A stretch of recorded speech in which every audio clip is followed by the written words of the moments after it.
السلام عليكم ورحمة الله وبركاته. إن الحمد لله نحمده ونستعينه ونستغفره ونؤمن به ونتوكل عليه ونعوذ بالله من شرور أنفسنا ومن سيئات أعمالنا. من يهده الله فلا مضل له ومن يضلله فلا هادي له، وأشهد أن لا إله إلا الله وحده لا شريك له، وأشهد أن محمدًا عبده ورسوله. أما بعد، فإن خير الحديث كتاب الله، وخير الهدي هدي محمد صلى الله عليه وعلى آله وسلم، وشر الأمور محدثاتها، وكل محدثة بدعة، وكل بدعة ضلالة، وكل ضلالة في النار. فأعوذ بالله من الشيطان الرجيم. بسم الله الرحمن الرحيم. ولقد أوحي إليك وإلى الذين من قبلك لئن أشركت ليحبطن عملك ولتكونن من الخاسرين. محترم بھائیو، اللہ کی توفیق سے اسی آیت کی روشنی میں چند باتیں میں آپ حضرات کے سامنے پیش کروں گا. گزارش ہے کہ چند منٹ کے لیے مجھے بھی آپ صبر کر کے سنیں گے. حج کا موسم آ رہا ہے. حاجیوں کے لیے حج کے لیے گھر سے نکلنے سے پہلے چند واجبی امور ہیں، چند واجبی چیزیں ہیں، اعمال ہیں جن کو لازمی طور پر انہیں اپنی زندگی کے اندر برت لینا چاہیے، اس پر عمل کر لینا چاہیے نکلنے سے پہلے، کیونکہ اس کے بغیر نہ انہیں اپنے ملک میں رہتے ہوئے کوئی فائدہ ملنے والا ہے اور نہ انہیں حج سے کوئی فائدہ ملنے والا ہے. یعنی مجموعی طور پر کسی بھی عمل سے ان کی زندگی میں جو بھی عمل ہے، کوئی بھی عمل ہے، حج ہے، نماز ہے، روزہ ہے، زکوٰۃ ہے، احسان اور سلوک ہے، بھائی چارگی ہے اور محبت اور سلوک سے والدین کے ساتھ رہنا ہے، کسی بھی عمل سے انہیں کوئی فائدہ ان چیزوں کے بغیر ملنے والا نہیں ہے. لیکن چونکہ حج ایک عظیم رکن ہے اور اسی کا موسم آ رہا ہے، اس لیے میں نے خاص طور پر اس کا ذکر کیا ہے. وَلِلَّهِ عَلَى النَّاسِ حِجُّ الْبَيْتِ مَنِ اسْتَطَاعَ إِلَيْهِ سَبِيلًا. حج ارکان اسلام کا ایک عظیم پانچواں رکن ہے اور ہر کسی مسلمان کے اوپر یا ہر اس مسلمان کے اوپر جو مسلمان کی استطاعت پا جائے اسے چاہیے کہ حج کرے، کیونکہ اس پر حج فرض ہو جاتا ہے. چند امور کیا ہیں؟ سب سے پہلا امر یہ ہے کہ بندے کو اپنے آپ کو شرک اور بدعات و خرافات اور اس کی آلائشوں سے پاک و صاف کر لینا چاہیے نکلنے سے پہلے، کیونکہ شرک محبط عمل ہے، یعنی عمل کو برباد کر دینے والی چیز ہے. صاحب عمل کتنا ہی بڑا داعی ہو اخلاص و سچائی کا، دعویٰ دار ہو، لیکن پھر بھی اگر اس کے عمل میں شرک داخل ہو گیا تو اس کو اپنے اس عمل سے کوئی فائدہ ملنے والا نہیں ہے. اسی لیے اللہ تعالیٰ نے قرآن کریم کی اس عظیم آیت میں فرمایا، جس کے تلاوت کی سعادت میں نے ابتدا میں کی ہے، حاصل کی ہے.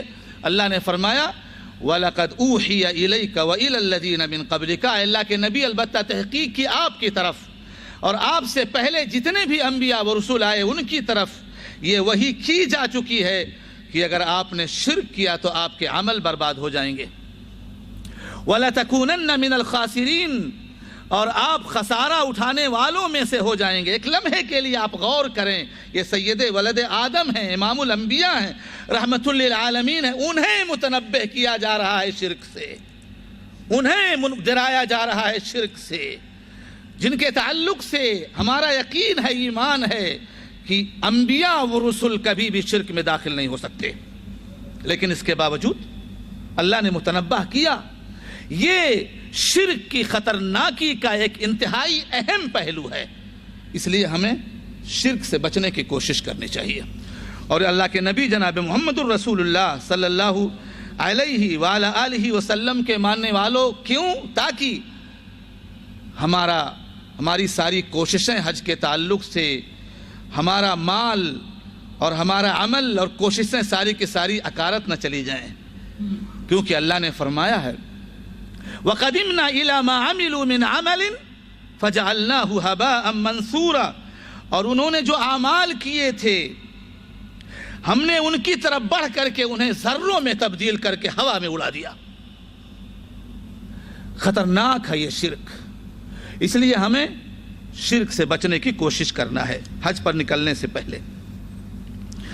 اور میرے بھائیوں، یہ اس امت کے لیے انتہائی بدنصیبی کی بات ہے کہ اس کی اکثریت شرک کے اندر غرق ہے. اور وہی وہ اکثریت ہے جو اپنے علاوہ سارے لوگوں پر کفر کے فتوے لگا رہی ہے.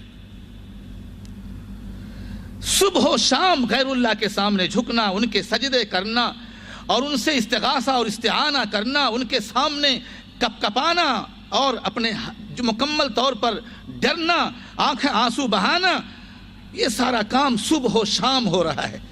اور اس سے بھی بدترین شکل یہ پیدا ہو گئی ہے آج کہ مرد، عورت، خالائیں، دادیاں، بیویاں، مائیں سب مل کر کے مزارات کے ارد گرد جو ہے فاسق مجاوروں کے ساتھ ساتھ ناچ رہے ہیں. انتہائی عجیب و غریب مسئلہ ہے یہ. اور ہم نے جب غور کیا اس کے اوپر اور ہم نے یہ معلوم کرنے کی کوشش کی ہم دین کہاں سے لیں، تو اللہ کی قسم نہ ہمیں یہ چیز نبی کی زندگی میں ملی، نہ صحابہ کی زندگیوں میں ملی، نہ تابعین اور تبع تابعین کی زندگیوں میں ملی، نہ ائمہ اربعہ کی زندگیوں میں ملی، خیر القرون میں بھی نہیں، صحابہ کے پاس بھی نہیں، اللہ کے نبی کے زندگیوں میں بھی نہیں. تو یہ کہاں سے یہ لعنت آ کر کے امت مسلمہ پر مسلط ہو گئی؟ ہمیں اس کو دیکھنا چاہیے. دوسری چیز میرے بھائیوں، اور وہ ہے بدعت. بدعت شرک کا باب ہے، شرک کا راستہ ہے، شرک کا راستہ ہے. اور اہل علم کے بقول شرک گناہوں سے، بدعت گناہوں سے کہیں زیادہ خطرناک ہے. کیونکہ گناہ کرنے والا کتنا ہی بڑا بدکار ہو، کتنا ہی بڑا گنہگار ہو، پھر بھی وہ اپنے آپ کو مجرم پاتا ہے اللہ کی نگاہ میں. وہ سوچتا ہے، وہ یقین کرتا ہے کہ وہ گنہگار ہے. اس لیے اس کی زندگی کے کسی بھی راہ میں یہ امید ہے کہ کسی نہ کسی دن وہ توبہ کرے گا. اور اگر بندہ توبہ کرتا ہے تو اللہ اس کی توبہ کو قبول کر لیتے ہیں. لیکن بدعتی یہ تو اپنے آپ کو حق اور ثواب پر سمجھتا ہے، اس لیے اس سے توبہ کرنا ناممکن ہوتا ہے. اسی لیے اللہ تعالی نے قرآن کریم میں فرمایا قُلْ هَلْ أُنَبِّئُكُمْ بِالْأَخْسَرِينَ أَعْمَالًا الَّذِينَ ضَلَّ سَعْيُهُمْ فِي الْحَيَاةِ الدُّنْيَا وَهُمْ يَحْسَبُونَ أَنَّهُمْ يُحْسِنُونَ صُنْعًا. اے اللہ کے نبی آپ کہہ دو ان لوگوں سے کہ کیا میں تمہیں اعمال کے اعتبار سے سب سے زیادہ خسارہ اٹھانے والوں کے سلسلے میں خبر نہ دے دوں؟ اعمال کے اعتبار سے سب سے زیادہ خسارہ اٹھانے والوں کے سلسلے میں خبر نہ دے دوں؟ جو لوگ جن کے زندگی کے سارے اعمال اکارت گئے، بیکار اور ضائع ہو گئے، اور وہ یہ تصور کرتے رہے کہ وہ تو بڑے بڑے اچھے اعمال کیے ہیں انہوں نے، اور تصور کر کے اللہ کی جناب میں پہنچتے ہیں، جنت کی شکل میں ابھی ہمیں شیل ملنے والی ہے اور جنت کا دروازہ میرے لیے کھلنے والا ہے. لیکن جب وہاں پہنچتے ہیں تو نام اعمال میں سوائے شرک و بدعت اور خرافات کے کوئی اور چیز نہیں پاتے. میرے بھائیوں، ہمیں شرک اور بدعات سے بچنے کی ضرورت ہے. اسی لیے نبی اکرم جناب محمد الرسول اللہ صلی اللہ علیہ وآلہ آلہ وسلم نے فرمایا ان اللہ احتجز التوبۃ عن کل صاحب بدعۃ حتی یدع بدعتہ. اللہ نے توبے کو روک لیا ہے ہر بدعتی سے، ہر اس بدعتی سے جو بدعت پر عمل کرنے والا ہے، یہاں تک کہ بدعی عملوں کو وہ ترک نہ کر دے، اس وقت تک اسے توبے کی توفیق نہیں مل سکتی. توبہ بدعت انتہائی خطرناک ہے. دوسری چیز یہ کہ حج پر جانے سے پہلے ہر قسم کے گناہوں سے بندے کو چاہیے، معاصی سے بندے کو چاہیے کہ توبہ کر لے، کیونکہ اللہ کا فرمان ہے انما یتقبل اللہ من المتقین. اللہ تعالیٰ صرف اور صرف اپنے متقی اور ڈرنے والے بندوں کے اعمال کو قبول فرماتے ہیں. اب اگر ہم چاہتے ہیں کہ ہمارا حج ہمارے لیے سعادت کا باعث بن جائے اور ہم ایسے ہی وہاں سے حج سے لوٹیں جیسے کہ ایک بچہ اپنے ماں کے پیٹ سے گناہوں سے پاک صاف باہر آتا ہے. تو ہمیں چاہیے کہ ہم گناہوں کے ساتھ حج کرنے کے لیے نہ جائیں بلکہ گناہوں کی پوٹلی سے اپنے آپ کو پاک و صاف کر لیں. اپنے گھر میں، اپنے آس پاس میں، اپنی مسجدوں میں ہی توبہ و استغفار کر کے اللہ کی جناب سے. میرے بھائیوں، اللہ کے نبی جناب محمد الرسول اللہ صلی اللہ علیہ وسلم کے ماننے والوں، اور اللہ کے نبی نے فرمایا من حج للہ، من حج للہ، جس نے اللہ کے لیے حج کیا اور اس نے دوران حج کوئی فسق و فجور گناہ کا کام نہیں کیا تو وہ ایسے ہی لوٹتا ہے جیسے کہ ایک بچہ ماں کے پیٹ سے گناہوں سے پاک و صاف باہر آتا ہے. ہمیں چاہیے تو ہمیں اسی انداز پر جانا پڑے گا. تیسری چیز اور وہ یہ ہے کہ اگر ہم میں سے کسی بھی انسان کے پاس، چاہے وہ حاجی ہو بننے جا رہا ہو یا حاجی بننے نہ جا رہا ہو، اگر ہم میں سے کسی کے اوپر مظالم ہیں، ہم نے کسی پر ظلم کیا ہے، ہم نے کسی پر ستم ڈھایا ہے، ہم نے کسی پر تہمت ترازی کی ہے، ہم نے کسی کو مارا ہے، کسی کو ناحق قتل کیا ہے، تو ہمیں چاہیے، کسی کا مال ناحق ہڑپ کر لیا ہے تو ہمیں چاہیے کہ اگر اللہ کی جناب میں سرخرو ہونا چاہتے ہیں اور جنت کے اندر داخل ہونا چاہتے ہیں کامیابی کے ساتھ، تو ہمیں چاہیے کہ قبل اس کے وہ دن آئے جس دن ہمارے پاس درہم و دینار نہ ہوگا. یا تو اچھے عمل ہوں گے یا تو برے عمل. اس سے پہلے ہم اس سے اپنے آپ کو حلال کرا لیں، آزاد کرا لیں. اللہ کے نبی صلی اللہ علیہ وسلم کی ایک حدیث جو بخاری میں ہے اس کا یہ خلاصہ ہے، اور صحیح مسلم کے اندر نبی اکرم جناب محمد الرسول اللہ صلی اللہ علیہ وآلہ وسلم نے فرمایا من المفلس، صحابیوں بتاؤ مفلس کون ہے؟ تو اللہ کے نبی صلی اللہ علیہ وسلم نے بشریت کے تقاضے کے مطابق جواب دیا، کہا من لا درہم لہ ولا متاع، جس کے پاس درہم و دینار اور مال و متاع نہ ہو مفلس ہے. تو اللہ کے نبی صلی اللہ علیہ وسلم نے کہا لا المفلس فینا من یأتی یوم القیامت بصلاۃ وصیام وزکاۃ ویأتی وقد شتم هذا وضرب هذا واکل مال هذا. مفلس اس امت کا وہ انسان ہے جو بہت سارے صوم و صلاۃ اور نماز اور روزے اور حج اور زکوٰۃ اور اچھے اعمال کے ساتھ قیامت کے دن اللہ کی جناب میں آئے گا، اور اس حال میں بھی آئے گا کہ اس نے کسی کو ناحق مارا ہوگا، کسی کو ستایا ہوگا، کسی پر بہتان تراشی کی ہوگی، کسی کا مال ناحق ہڑپ کر لیا ہوگا، اور کسی کی عزت لوٹی ہوگی، کسی کو ناحق قتل کیا ہوگا، اور وہ ہوگا اور اللہ تعالی ہوں گے اور مظلومین کی فہرست ہوگی. اللہ تعالی مظلومین کے اس ظالم کے نیکیوں کو مظلومین کو کے درمیان تقسیم کرنا شروع ہو جائیں گے. اب اگر نیکیاں ختم ہو گئیں تو مظلومین کے گناہوں کو اس کے سر پر لاد دیا جائے گا اور اسے جہنم کا راستہ دکھا دیا جائے گا. اس سے بڑا مفلس کوئی ہو سکتا ہے؟ ہمیں اس مفلسی سے بچنے کے لیے اللہ کی قسم، چاہے ہم حاجی بننے جا رہے ہوں یا نہ، ہمیں اس دنیا میں اس کے لیے کوشش کر لینی چاہیے. میرے بھائیوں، اسی طریقے سے اللہ کے نبی جناب محمد الرسول اللہ صلی اللہ علیہ وآلہ وسلم کے ماننے والوں، چوتھی چیز یہ ہے کہ حج پر جانے والا انسان توشہ اختیار کرے، اپنے ساتھ سفر خرچ لے کر کے جائے تاکہ وہاں پہنچنے کے بعد اسے دوسروں کے سامنے ہاتھ نہ پھیلانا پڑے. اللہ تعالیٰ نے فرمایا وَتَزَوَّدُوا فَإِنَّ خَيْرَ الزَّادِ التَّقْوَىٰ، لوگوں سفر حج کے لیے نکلو تو اپنے ساتھ زاد راہ لے کر کے چلو، اور یاد رکھو تقوی کا توشہ بہترین توشہ ہے. عبداللہ ابن عباس رضی اللہ تعالی عنہما فرماتے ہیں یمن کے لوگ آتے تھے تو بغیر توشے کے آیا کرتے تھے، اور وہ کہتے تھے نحن المتوکلون، ہم بھروسہ کرنے والے ہیں اللہ تعالیٰ پر، لیکن جیسے ہی پہنچتے تھے لوگوں کے سامنے ہاتھ پھیلاتے تھے.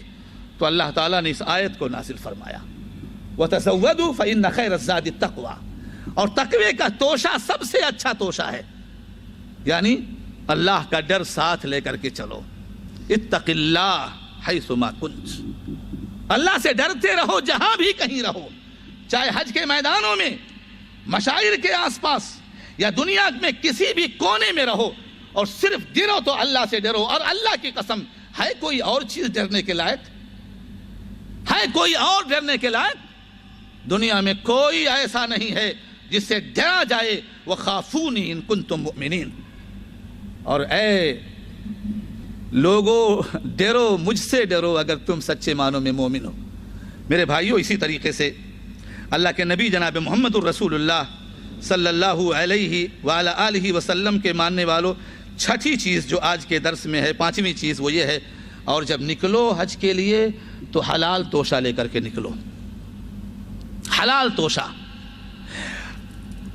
یعنی دنیا میں کسی بھی جگہ کوئی بھی چیز استعمال کرو، کوشش ہو حلال ہو، اپنے بچوں کی پرورش، والدین کی خدمت، حج کے لیے جانا، یا کسی بھی طور پر کوئی معاملہ کرنا، یا کھانے پینے کی چیزوں کے خریدنے کے لیے پیسے کا استعمال کرنا، ہر چیز میں حلال کھانے، حلال پینے اور حلال اسباب سے روزی کمانے کی عادت ڈالو، تاکہ اعمال مقبول ہوں۔ اس کے بغیر کوئی عمل مقبول نہیں ہوتا، اس کے بغیر کوئی عمل مقبول نہیں ہوتا۔ نبی صلی اللہ علیہ وسلم کی ایک لمبی حدیث میں، صحیح حدیث میں ہے، اللہ کے نبی صلی اللہ علیہ وسلم نے فرمایا ان اللہ طیب لا يقبل اللہ الا طیبا، اللہ پاک ہیں، پاکیزہ چیزوں کے علاوہ اللہ قبول نہیں کرتے۔ پھر اللہ کے نبی صلی اللہ علیہ وسلم نے فرمایا اللہ تعالیٰ نے جس انداز پر رسولوں کو حکم دیا ہے اسی انداز میں مومنوں کو بھی حکم دیا ہے، اور اللہ نے فرمایا یا ایھا الرسل کلوا من الطیبات واعملوا صالحا، اے رسولو، اے میرے رسولو، پاکیزہ چیزوں سے کھاؤ اور پیو، پاکیزہ چیز کھانے کی عادت ڈالو اور عمل صالح کرو۔ جانتے ہیں اس کا مطلب کیا ہے؟ یعنی کسی بھی انسان کا عمل صالح اسی وقت بنے گا جب اس نے حلال کھانے کی عادت ڈالی ہوگی، حلال کھا کر کے اللہ کے یہاں سجدہ کیا ہوگا، اور اگر حرام کھا کر کے اس نے اللہ کے ہاں سجدہ کیا، اللہ کی قسم اس کا کوئی سجدہ اللہ کے ہاں مقبول نہیں ہو سکتا۔ اور فرمایا عام لوگوں کے لیے یا ایھا الذین آمنوا کلوا من طیبات ما رزقناکم واشکروا للہ، اے ایمان والو، جو ہم نے تمہیں روزیاں دی ہیں اس میں سے پاکیزہ روزیاں کھاؤ اور پیو، اور اللہ کا شکر ادا کرو، اللہ کا شکر ادا کرو۔ یہ نماز پڑھنا اللہ کا شکر ہے، حج کرنا اللہ کا شکر ہے، احسان اور سلوک کرنا اللہ کا شکر ہے، والدین کی خدمت کرنا اللہ کا شکر ہے، اور ان ساری چیزوں کے اندر حلال انداز اختیار کرنا چاہیے، حرام انداز نہیں، حرام انداز نہیں بلکہ حلال انداز اختیار کرنا چاہیے۔